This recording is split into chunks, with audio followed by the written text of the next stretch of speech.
Seguimos compartiendo en vivo la mañana del 11, un mensaje que dice: buen día Marcelo, esto del auto de Cerro Pelado es de todos los días, yo vivo a media cuadra, paso 10:30 de la noche para mi trabajo, muchos metidos ahí falopeándose y de noche está todo a oscuras, cuando en verano le dejaron todos los focos prendidos. Lamentable, pero mucho pichaje en la calle, dice un vecino de Cerro Pelado, respecto a la entrevista que hacíamos antes con este vandalismo de el que fue objeto el local del auto de Cerro Pelado. Gracias por escribirnos. Ahora les vamos a presentar a nuestro primer invitado. Recibimos con mucho gusto al senador de Cabildo Abierto, Raúl Lozano. Senador, buen día, ¿cómo le va? Gracias por atendernos. Buenos días para ustedes, muchas gracias a ustedes y muchas gracias a los televidentes que nos están mirando y por sobre todo a ustedes que en estos momentos colaboran para que la pandemia la puedan llevar desde los hogares los televidentes. Senador, bueno, usted asume la banca en el lugar de Irene Moreira, que pasó a ocupar el cargo de ministro de Vivienda. ¿Cómo lo toma obviamente, usted ya sabía que esta posibilidad podía existir, además que ya se sabe lo de la senadora Moreira al Ministerio de Vivienda, pero, por ejemplo, la ley de urgente consideración, que empezó a correr el plazo el viernes pasado y que ingresó por el Senado, ¿cómo están trabajando en ese sentido los legisladores? Bueno, estamos trabajando arduamente. De todas maneras, nosotros ya en enero nuestros equipos técnicos hicieron un importante trabajo, tal es así que fue entregado al Poder Ejecutivo ese trabajo en febrero. Y bueno, ahora en realidad vino la redacción final de este proyecto, en el cual se tuvieron en cuenta varias de nuestras propuestas. Y ahora vamos a un estudio pormenorizado y dentro del debate parlamentario tratar de encontrar las soluciones que el país y que la gente está reclamando. ¿Cuáles son los cambios que propuso Cabildo Abierto? Bueno, Cabildo Abierto propuso cambios en el Ministerio de Vivienda. Se creaba un órgano desconcentrado del Ministerio que al final en esta redacción vino como una dirección nacional y no como un órgano desconcentrado, es decir, que iba a salir de la órbita del Ministerio y de esa forma entendíamos nosotros que el Ministerio iba a quedar con muy pocas probabilidades de hacer los cambios que la gente quiere. Nosotros queremos hacer un importante trabajo social, sobre todo en esa parte, en los aspectos de la vivienda, para los más débiles, para los más frágiles, y es así que ahora, con esta nueva redacción, sí se han visto nuestras propuestas contempladas. Eso en cuanto a Ministerio de Vivienda, otras propuestas en cuanto a la ANCAP. Nosotros entendemos que la ANCAP hay que darle el tiempo necesario para que se pueda reformular o reformar, para que pueda competir con otros distintos proveedores que pudieran venir del exterior, y no desmonopolizarlo así de una, que pensamos que este importante organismo público de esa manera se podría ver afectado y se podría terminar, digamos, o realmente afectar muchísimo a este importante organismo público. Ayer Hicimos viendo algunas otras propuestas, como por ejemplo también en el tema del porte de armas, que entendíamos nosotros que en este borrador venía el porte de armas para los oficiales, para los retirados policiales, y no así para los militares. Entendíamos que era también de justicia volver a que los militares retirados puedan portar armas como lo hacían antes al decreto 377. ¿Con qué finalidad, senador? ¿Cómo? ¿Con qué finalidad? ¿Perdone? ¿Con qué finalidad? Bueno, en el articulado, como todos sabemos, la seguridad pública es una de las mayores preocupaciones que tiene hoy la población del país. Y es así que si se entiende que el porte de armas de los retirados policiales va a militares. Hay mucha ignorancia al respecto de que los militares siempre tuvieron el porte de arma autorizado. En definitiva, es lo que consagra la Constitución. O sea, el militar se rige por un estatuto especial, no por el Estatuto de Funcionarios Públicos, así lo prescribe el artículo 59, el artículo 77 o 168 de la Constitución de la República, y por eso es que se rige por estatutos especiales y sí, ha estado siempre preparado para el manejo, la manipulación de las distintas armas. No entendemos por qué, o sí entendemos que más que nada se debe a una situación ideológica errática, equivocada, ya que los datos de la realidad dieron de que no fue sacándole las armas a las personas honestas que se mejoró la seguridad. Es así que nosotros entendemos que es, si se quiere, hasta de justicia, y los militares, como usted debe saber, los militares no, por pasar al retiro, no dejan de pertenecer a sus respectivas fuerzas, siguen formando en las fuerzas y son parte de la reserva que tiene el país. En este país en el cual no hay conscriptos, no hay servicio militar obligatorio, la reserva para diversas agresiones de carácter externo o conmoción interna, así lo prescribe la Constitución de la República, la deben de ejercer los militares y pueden ser llamados los militares retirados a ejercerla. Si le sacamos las armas, no entendemos cómo pueden ser parte de la reserva. Hay distintos criterios, distintos países, se sabe mucho el de Suiza, por ejemplo, que cada ciudadano tiene su armamento y no por eso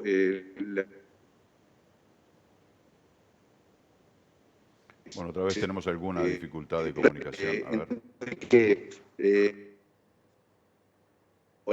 Sí, entendemos que a partir de la ley 19.247 y su reglamentación por el decreto 377, en definitiva la ley hablaba de las personas civiles y la reglamentación, cuando sale la reglamentación en el año 16, se refiere también a policías y militares retirados.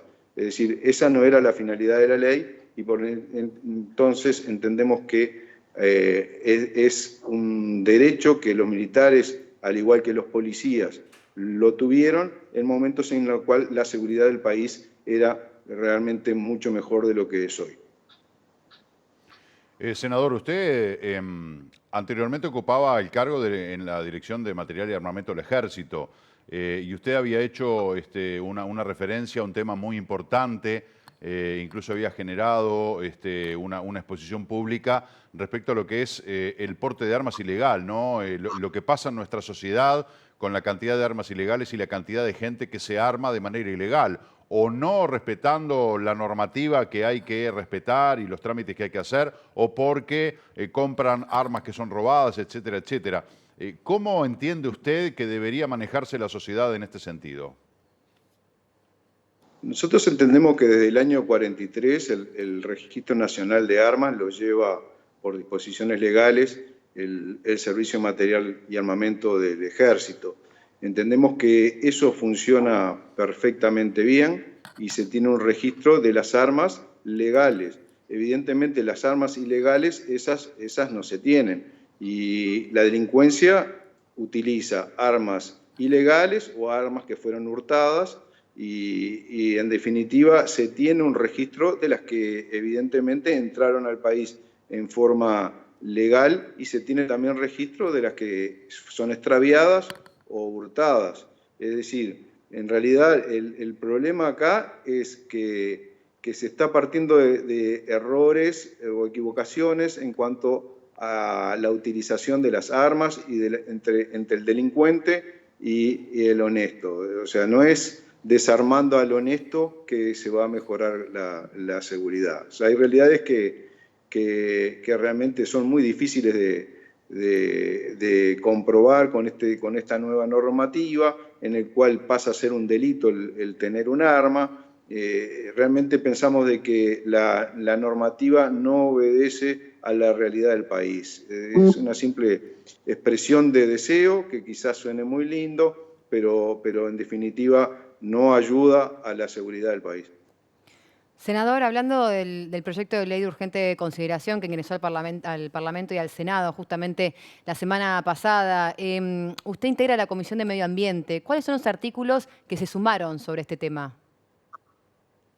Nosotros en distintos aspectos hemos sumado, pensamos que somos parte del gobierno, somos parte de la coalición, hemos visto diversos cambios para proporcionar, consideraciones para hacer, y las hemos propuesto en manera que corresponde, en la manera de reserva y en la manera mejor como para llegar a negociaciones. En definitiva, en algunos de los aspectos nosotros no tenemos grandes diferencias, salvo alguna diferencia de repente de redacción o menor, pero en definitiva hay algunos tópicos en los cuales no tenemos grandes diferencias. Por ejemplo, también otra diferencia que sí en esta última redacción vino modificada, que nosotros propusimos de que se eliminara el tema en el aspecto de la colonización, de que los colonos no residieran en sus lugares,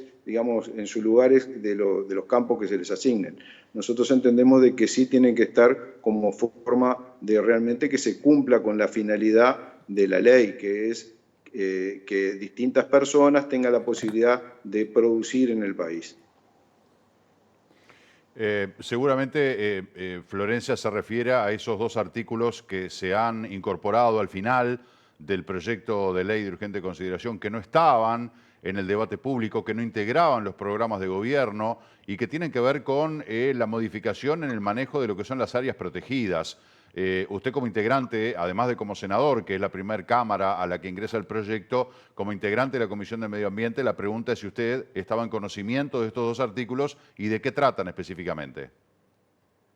Nosotros, en cuanto a la redacción general del articulado, en la parte del medio ambiente no tenemos grandes diferencias.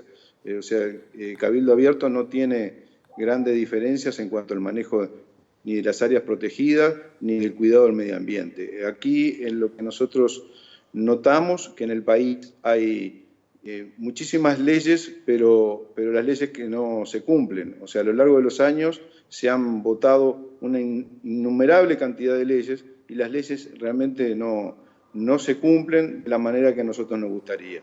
Todo lo que se refiere a la protección del medio ambiente, nosotros lo vamos a apoyar, porque en definitiva eso es lo que le estamos dejando a las generaciones futuras. El medio ambiente para nosotros es una parte fundamental, el cuidado del mismo y la protección del mismo. Es decir, por eso nosotros tenemos algunas diferencias en cuanto al contrato que se firmó con UPM. Queremos que realmente nos den la seguridad de que no hayan, en cuanto a nuestras aguas, que sean contaminadas. Es decir, todo lo que sea con referente al medio ambiente, nosotros, si es para la protección del mismo y entendemos de que es positivo, o el cuidado de las áreas protegidas, todo eso nosotros no tenemos grandes diferencias, las vamos a apoyar y vamos a actuar como coalición de gobierno en todos esos aspectos como corresponde. ¿Pero usted está en conocimiento de esos dos artículos específicos? Esos dos artículos, nosotros no le vimos problemas realmente como para detenerse. No entiendo por qué usted hace la salvedad del mismo. Hago la salvedad del mismo porque son dos artículos que no estaban en el borrador que se puso en la página a disposición de la gente, porque no estaban los programas de gobierno, ni del Partido Nacional, ni del Partido Colorado, porque como dice un artículo de la prensa la semana pasada, tampoco estuvo dentro de las demandas de Cabildo Abierto, como que son dos artículos que aparecieron como enganchados al final y que tiene que ver con las áreas protegidas. Le preguntaba a usted, como senador, como integrante de la Comisión de Medio Ambiente, a ver si estaba en conocimiento específicamente de estos dos artículos que se incorporaron después al proyecto de ley. Sí, la verdad que nosotros, Cabildo Abierto no fue el quien propuso esos artículos. No sabemos cuál de los partidos de la coalición fue que lo propuso, o digamos, como ustedes saben, en la coalición, digamos, lo que ha sido todos los aspectos de las negociaciones se ha llevado, como alguien dijo, como rueda de carro y no por todos los partidos en común. Entonces realmente yo no tengo conocimiento de quién fue, si fue el Partido Colorado, el Partido Independiente o el Partido de la Gente, pero no fue Cabildo Abierto el que propuso esas modificaciones o la inclusión de esos artículos. O quizás fue del propio Partido Nacional, ¿verdad? Y hablando de cómo se están llevando hoy en día las sesiones en la Cámara de Senadores, hablábamos la semana pasada que nos contaban que para la Cámara de Diputados se está implementando y se puede implementar todas las herramientas para hacer sesiones mixtas, principalmente con lo que es el tratamiento de esta ley de urgente consideración. En la Cámara de Senadores, ¿se ha tratado, se ha puesto sobre la mesa cómo se va a enfrentar esta situación? Bueno, efectivamente, hoy por hoy, aparte de algunos senadores que integramos esa comisión ampliada, digamos, de estudio de la ley de urgente consideración, también se ha entendido que se le debe dar participaciones a los diputados también de la coalición y fundamentalmente de los partidos, digamos, menores que no tienen representación en el Senado, pero sí la tienen en la Cámara de Diputados, como el Partido de la Gente y el Partido Independiente. Pues es así de que esa comisión ampliada tiene la participación también de varios diputados de los distintos partidos de la coalición. Sí, también me refería a esto de las sesiones mixtas en cuanto a que parte presencial y parte que puedan participar de su casa, principalmente capaz los senadores que tienen factor de riesgo, que son parte de esta población de factor de riesgo por el COVID-19, que puedan participar de su casa con una comunicación por internet, ¿no? Sí, eso todavía se está instrumentando, se va a instrumentar, pero en realidad en la práctica todavía no lo hemos hecho. Sí hemos hecho diversas teleconferencias de comisiones en la cual yo he participado, pero no hemos hecho a lo que hace este respecto. Bien, senador, queremos agradecerle por esta comunicación. Nos quedaban otros temas para abordar, sobre todo tomando en cuenta que usted es miembro de 5 comisiones, ¿es correcto? Es correcto, sí, 5 comisiones, es verdad. Bueno, y una sexta tengo ahora. ¿Cuál es? No, una sexta que se integró como especial, pero en definitiva todavía no hemos tenido reuniones. Y son comisiones que tienen bastante vinculación, ¿no? O sea, asuntos laborales, medio ambiente, población, desarrollo e inclusión, vivienda, ordenamiento territorial. Le quiero preguntar, en la Comisión de Asuntos Internacionales, ¿se trata este tema de que Argentina se retire del Mercosur? En realidad, con esto de la pandemia, nosotros todavía recién tenemos prevista para el próximo jueves la primera reunión de asuntos internacionales. Se habían suspendido en parte las comisiones y ahora con el tratado de la ley de urgente consideración también se trata de que sean al mínimo, digamos, las comisiones. Es decir, este jueves tenemos la primera de asuntos internacionales. No hemos tratado el tema de Argentina y Argentina... no pensamos de que Argentina se vaya a retirar para nada del Mercosur.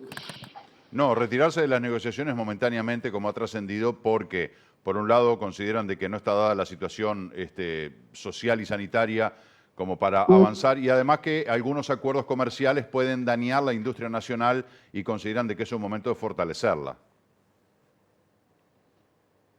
Sí, en definitiva, esto es paso a pasos cortos, como han dicho algunos integrantes del gobierno, y vamos a seguir avanzando en la nueva normalidad y vamos a seguir trabajando como debe ser, porque eso es lo que nosotros queremos hacer en representación de la gente que ha confiado en nosotros.